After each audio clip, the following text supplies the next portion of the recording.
guys, it's Michelle. I am literally not wearing a stitch of makeup. I got out of the shower, blow dried the hair, and I'm not looking really camera ready, but I wanted to do this video anyway. Like I said in my one giveaway video about Beetlejuice, I wanted to get into the habit more of filming on a regular basis, because right now, like I said, there's so much things going on right now with my dad and life in general. It's been a little cray-cray here. So, regardless, I am going to be filming this video, and this was something I kind of talked about a little bit in the Beetlejuice giveaway video that I wanted to talk to you guys about and get your opinions on it. Now, again, toy related. This isn't exactly a toy review. This is more of a toy observation. As I was saying in that video, I was talking to you guys how I was looking at doing for the next toy giveaway, because I want to make this something more regular, because a lot of you are also toy collectors, toy fans, or just love to reminisce about toys from your childhood with me as well. I was trying to figure out what I was going to do for the next one, and I told you I was thinking about the Monster High dolls because they have kind of developed a following. Hello guys, I have a feeling my battery's going to die on you, so I am going to plug you in. Is that weird? Did that sound a little sexual? Maybe. I'm plugging you in, I hope you don't mind. There you go. Sorry about that. Anyway, I was talking to you guys in that video how I was looking at the Monster High dolls, because I know there's a huge following of collectors on those, not just for children. That's also a huge thing with the adults. And I'm not gonna lie, when I first thought of the idea of those guys, I'm like, they're dead dolls. Basically, they're like the Living Dead series, but bratalized, if you know what I'm saying here. But you know what? I've seen some, and they are freaking cute. They are really adorable. But I can't really get into that collecting because some of those things are really big. But I love the idea. They're really adorable. And then there's the new ones that are based off of like Snow White and Rapunzel, which is kind of like Happily Ever After High or Happily Ever High, something like that. You know what I'm talking about. I don't know the name off the top of my head, but I've seen them. They are just, again, another absolutely adorable series. But what I've also noticed, because I wanted like a unisex toy, and I was like, well, maybe I could do a board game. I was like, well, that's not really exactly something fun. But if that's something you guys are interested in the future, totally comment down below and let me know. There was a board game that I saw that I'm kind of curious about, but we'll save that for another video. Anyway, I went through the entire department. I looked at the boys' stuff, and this is my observation. Boys' toys really don't change all that much. If you go to the toy department and go to the boys' areas now, and you go back 20 years ago, well, we'll say like, yeah, about 20 years ago, it really hasn't changed all that much. You're going to see Hot Wheels, you're going to see Tonka trucks, you're going to see the Marvel guys, you're going to see Star Wars, you're going to see, hey Desi, not Desi, you're going to see like Transformers and robots and RC cars.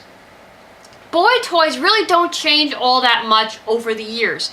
10 years from now, they're still going to be selling Hot Wheels. They're still going to be selling the Tonka trucks. You're still going to see the Marvel characters, Spider-Man, Batman's DC Comics. But anyway, you're going to see Spider-Man, you're going to see Superman, you're going to see Thor, all of the superhero guys you're going to see on the shelves. Hulk, those guys are never going to, oh, Desi, it's okay.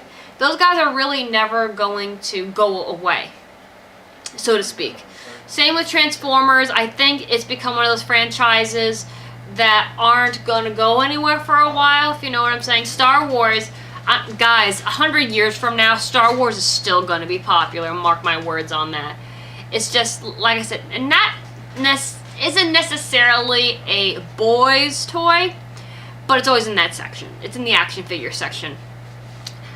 But, like I said, these are the same toys that, like, even my father had. Like, I mean, G.I. Joe has changed a little bit. Like, he's gotten, I know they had small ones back in the day, and they also had the full-size doll ones per se.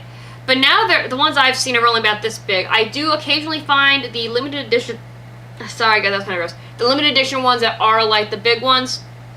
But I don't think they have as much of a following as some of the Marvel guys, or, you know, that kind of thing. But I think G.I. Joe's hanging in there because little boys are always going to love tanks and blowing crap up, and that's just the thing that boys do. They like to blow stuff up. That's why we have all these first-person shooter games and stuff like that. It's just something that all guys like to do. I think it's like a primal instinct in men. Anyway, And then back to the girls' toys. Now, there are some girls' toys that have stood the test of time. Barbie being the biggest one. The Disney princesses, like Ariel, was something I was very much into when I was a little girl, and she's still just as popular in today's standards. But then you look at some of the other toys that have come around. Like I said, the Monster High dolls, the Bratz dolls, which I think are gonna be around for a while. I don't think Barbie is going anywhere, but I think that the Bratz and the Monster High dolls definitely give Barbie a run for her money. They've been trying to revamp it, but they really need, as far as with Barbie, they need to kind of go out a little bit more, I think, to try to keep up with some of these younger toys, if that makes sense. There's always going to be the adult collector spectrum of it. You're always going to have the holiday Barbies, which, as beautiful as some of those dolls are, collector-wise, guys, really, the holiday Barbies are only worth something to that collector, because the minute you buy that doll, and they normally go about $50, they're about $49 and change, plus tax. The minute you purchase that doll, the collector value of that doll is somewhere in like the $15 to $20 range, because they're so mass-produced.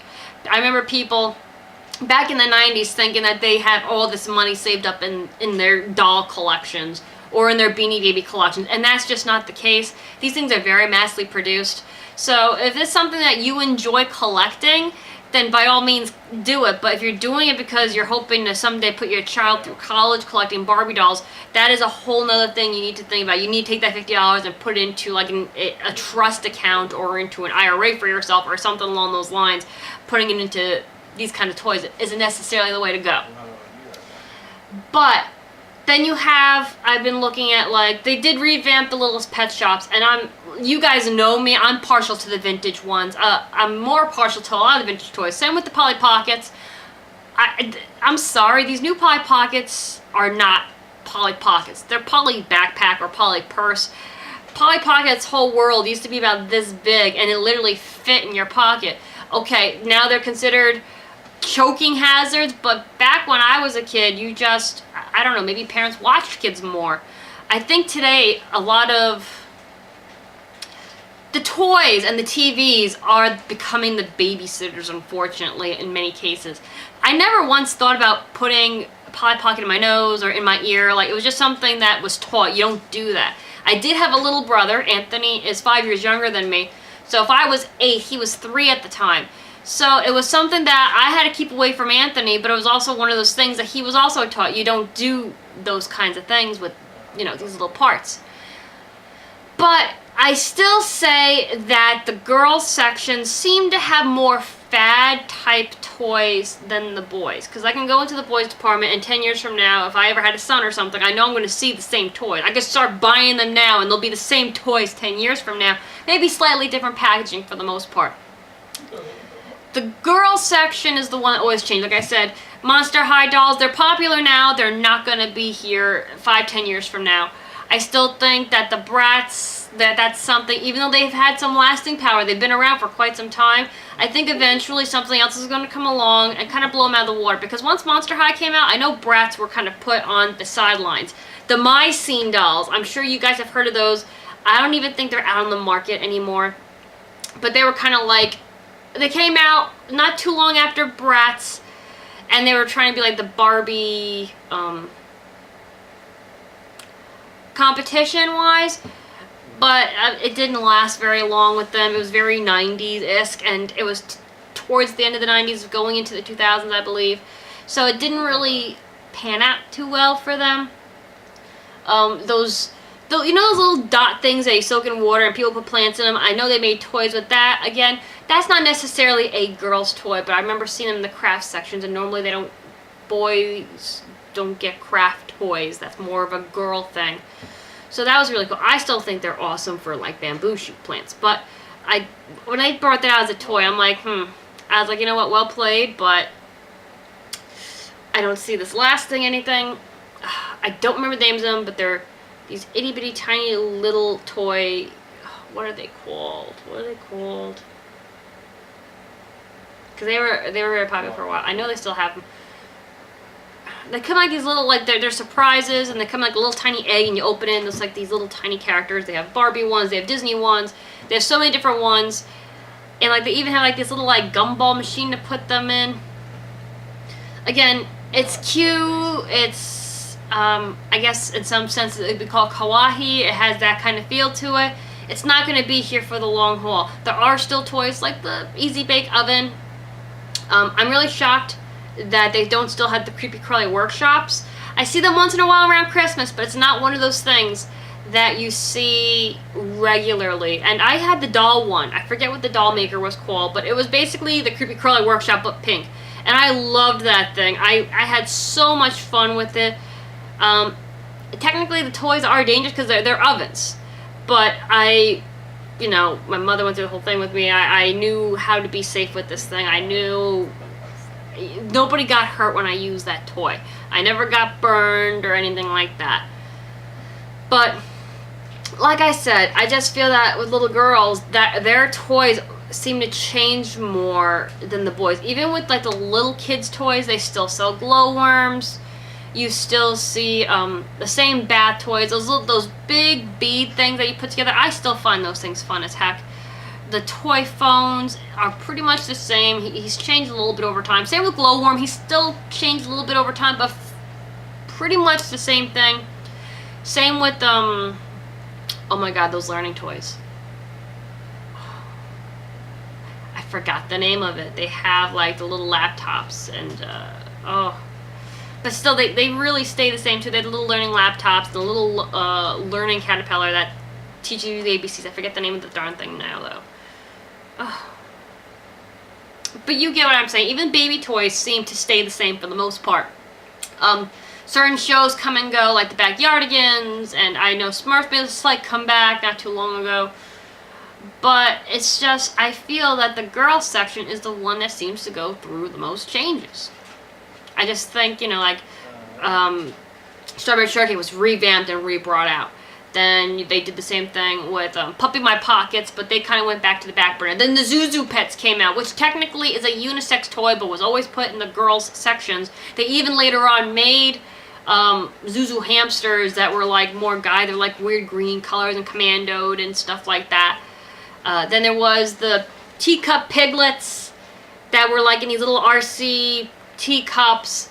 I just feel that, and I wonder why is it that we get well, girls do change their mind, let's face that. We do go through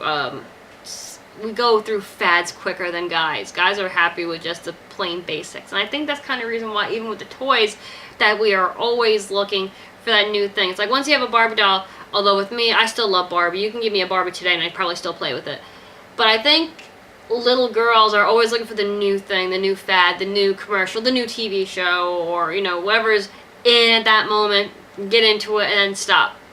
I think that's why in the girl sections they seem to always, if you go to Walmart and look in the clearance section, and I guarantee you that the majority of those toys are female toys. They are definitely going to be girl toys. You will find the occasional, maybe you'll find an old Ghost Rider action figure floating around in there somewhere.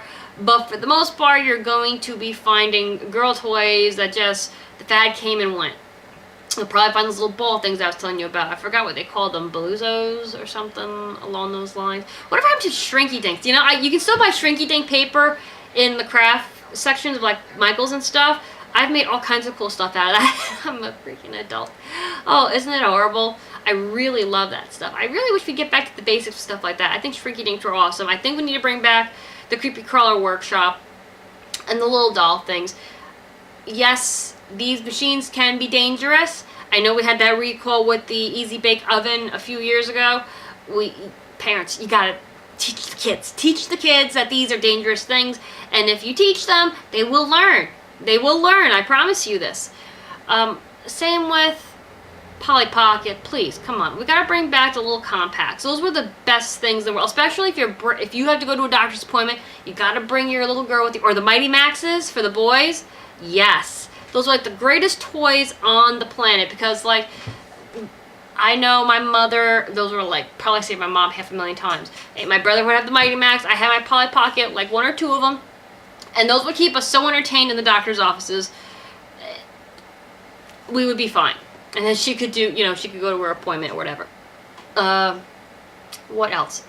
And, okay, even with like McDonald's toys, I remember my brother getting Tonka trucks, normally around Christmas time. If they did the Tonka truck, the girl's toy was normally like the Cabbage Patch Kids, which I still have. You've seen them in my Christmas collection. I've shown you those little toys I still have.